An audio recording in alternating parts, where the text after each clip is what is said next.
어젯밤 몇 번이나 깨셨습니까? 한 번? 두 번? 아니면 서너 번?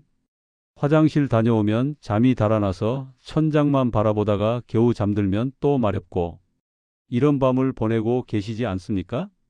지금 고개 끄덕이셨다면 이 영상 절대 끄지 마세요. 저는 가정의학과 전문의로 18년째 진료하고 있습니다. 그동안 수천 명의 어르신들을 만났는데 가장 많이 듣는 말이 있습니다. 선생님, 나이 먹으면 다 이런 거 아닙니까? 절대 아닙니다. 이건 여러분의 생명을 위협하는 심각한 문제입니다. 오늘부터 당장 여러분의 삶이 바뀝니다. 약도 수술도 필요 없습니다. 집에서 오늘 당장 실천할 수 있는 방법입니다. 끝까지 들어주세요. 특히 마지막 세 번째 방법은 아무도 가르쳐주지 않았던 비법입니다. 한 달 전 73세 남자 환자분이 오셨습니다. 얼굴이 거뭇하고 걸음이 휘청거렸습니다. 선생님, 밤마다 5번씩 일어납니다. 며칠 전엔 손주 이름도 잊어버렸어요. 혹시 치매 아닐까요? 검사 결과는 달랐습니다. 치매가 아니라 수면 부족이었습니다. 밤에 자꾸 깨면 뇌가 청소를 못합니다. 잠자는 동안 뇌의 독소를 씻어내는데 자꾸 깨면 그게 쌓입니다. 쌓이면 기억력이 떨어지고 치매로 발전합니다. 더 무서운 건 낙상입니다. 65세 이상 고관절 골절의 43%가 한밤중 화장실 가다 넘어진 겁니다. 고관절 부러지면 절반이 1년 안에 사망하거나 평생 누워 지냅니다. 왜 밤에 자꾸 깰까요? 우리 몸에는 바소프레신이라는 호르몬이 있습니다. 밤에 문지기죠. 젊을 때는 저녁 9시면 자동으로 콩팥에 명령합니다. 주인 주무실 시간이다. 소변 만들기 줄여.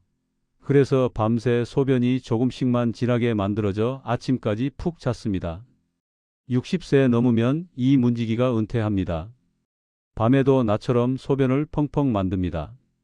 방광은 종이컵 2개밖에 안 되는데 2~3시간마다 넘칩니다. 그럼 약으로 호르몬 보충하면 되지 않냐고요? 그것도 방법입니다. 하지만 약 먹기 전에 돈 안 들이고 할 수 있는 일이 많습니다. 1단계는 오후 5시 수분 차단 라인입니다. 가장 중요한 첫 번째입니다. 이것만 지켜도 화장실 가는 횟수가 절반으로 줍니다. 오후 5시부터 수분 섭취를 확 줄이셔야 합니다. 물을 아예 안 마시란 말입니까? 아닙니다. 오후 5시 전까지는 마음껏 드세요. 낮에는 충분히 드셔야 합니다. 하지만 오후 5시 이후에는 수도꼭지를 잠그세요. 여기서 많은 분들이 착각하십니다. 저는 물 많이 안 마십니다. 차 한 잔만 마시는데요. 그게 문제입니다. 녹차에는 카페인이 있습니다. 카페인은 콩팥을 자극해서 소변을 더 만들라고 합니다. 그리고 수분은 물만이 아닙니다. 저녁 식사 때 국이나 찌개? 그게 다 물입니다.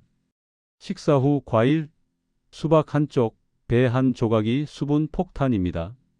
자기 전 우유나 두유? 그것도 다 물입니다. 제가 권하는 시간표입니다. 오후 5시 이후 카페인 음료 금지. 저녁 6시 이후 과일 중단. 저녁 7시 이후 국물 피하기. 저녁 8시 이후 물은 입만 축이기. 목이 너무 마른데요? 얼음을 입에 넣고 천천히 녹이세요. 갈증은 해소되는데 실제 들어가는 수분은 아주 적습니다. 2단계는 다리에 숨겨진 물통 비우기입니다. 이건 대부분의 의사도 안 알려주는 핵심 비법입니다. 지금 발목 보세요.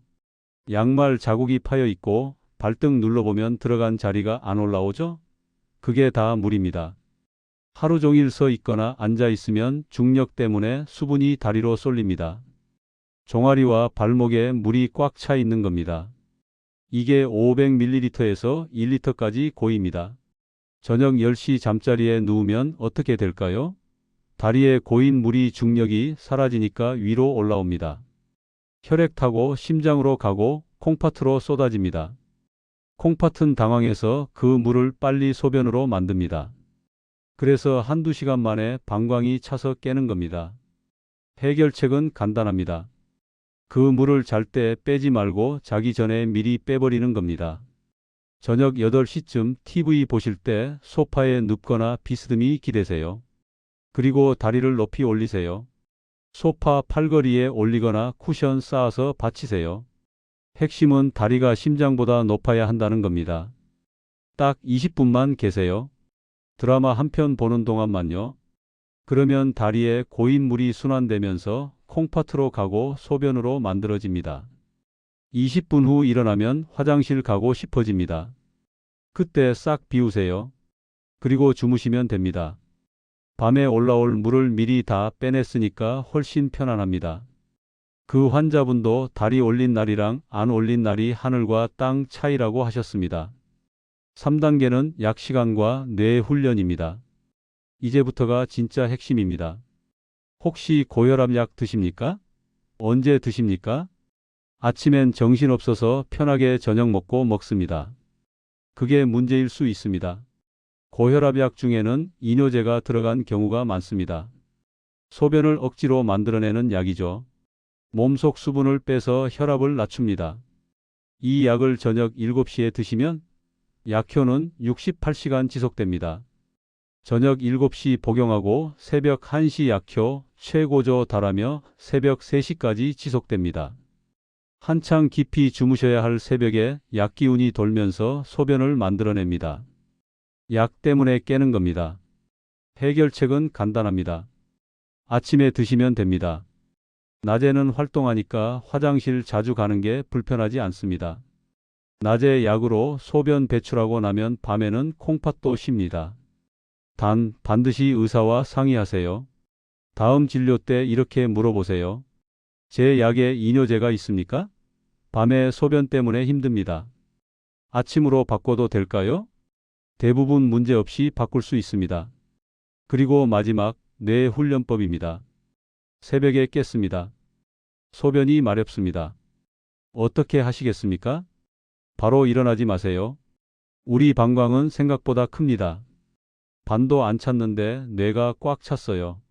라고 거짓 신호 보내는 경우가 많습니다. 나이 들면 방광 센서가 예민해집니다. 조금만 차도 과민 반응합니다. 이게 과민성 방광입니다. 훈련이 필요합니다. 깨자마자 바로 일어나지 말고 침대에 누워서 천천히 숨 쉬세요. 속으로 숫자를 세세요. 1부터 100까지. 천천히 하나, 둘, 셋. 실수하면 어떡해요? 진짜 급하면 20도 못 세고 일어납니다. 하지만 대부분은 50쯤 세면 그 급한 느낌이 사라집니다. 그리고 다시 잠듭니다. 이게 방광을 훈련시키는 겁니다. 주인이 내 거짓 신호에 더 이상 안 속네.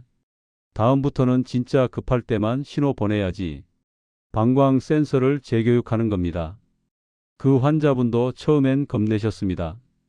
이불에 실수하면요?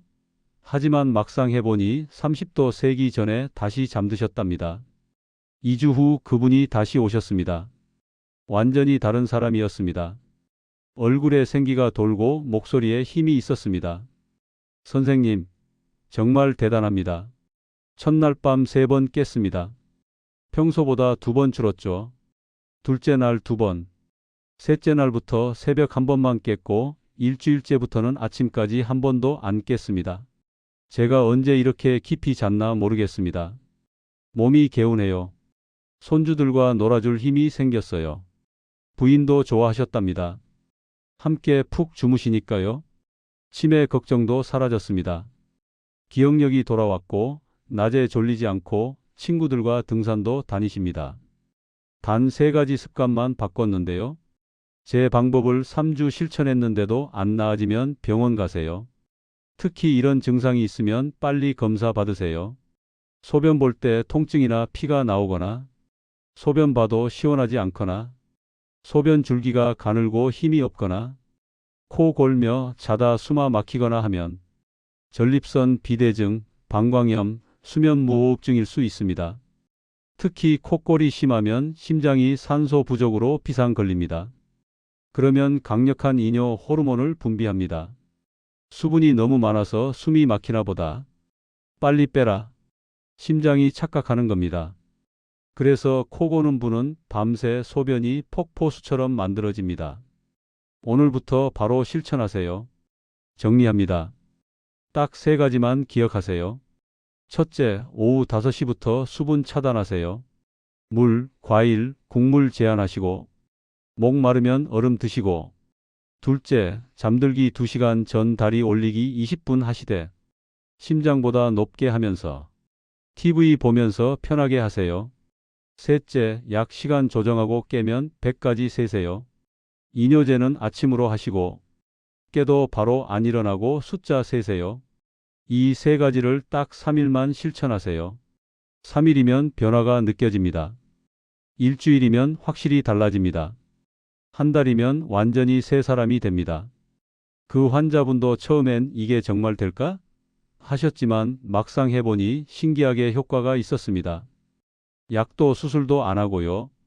여러분도 할 수 있습니다. 배뇨 일지도 3일만 써보세요.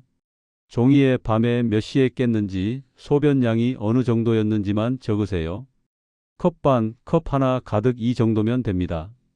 소변량이 많으면 수분 조절을 더 해야 하는 거고, 양이 적은데도 자꾸 깨면 방광과민증이니까 약이 필요한 걸 알 수 있습니다. 병원 갈 때 이 일지 들고 가시면 의사가 정확한 진단을 해줍니다. 밤에 소변 때문에 깨는 건 절대 자연스러운 노화가 아닙니다. 나이 먹으면 다 그런 거지. 이렇게 생각하지 마세요. 이건 우리 몸이 보내는 신호입니다. 주인님, 저 지금 힘듭니다. 도와주세요. 무시하면 치매가 올 수 있습니다. 낙상 사고가 날 수 있습니다. 삶의 질이 떨어집니다. 하지만 해결책이 있습니다. 어렵지 않은 방법으로요. 오늘 제가 말씀드린 3가지만 실천하세요. 오늘 저녁부터요. 내일 아침 개운한 몸으로 눈 뜨는 경험을 하실 겁니다. 그 경험이 쌓이면 인생이 바뀝니다. 손주들과 더 많은 시간을 보낼 수 있고, 친구들과 여행도 가고, 하고 싶은 일을 할 에너지가 생깁니다. 밤이 더 이상 두려운 시간이 아니라 내일을 준비하는 달콤한 휴식이 되기를 바랍니다. 이 영상이 도움 되셨다면 좋아요 버튼 눌러주시고, 주변에 밤잠 못 이루는 분들께 꼭 공유해 주세요. 구독과 알림 설정도 잊지 마시고요. 앞으로도 여러분의 건강을 지키는 실용적인 정보를 계속 전해드리겠습니다. 오늘 밤은 꼭 푹 주무시길 바랍니다. 지금까지 가정의학과 전문의였습니다. 감사합니다.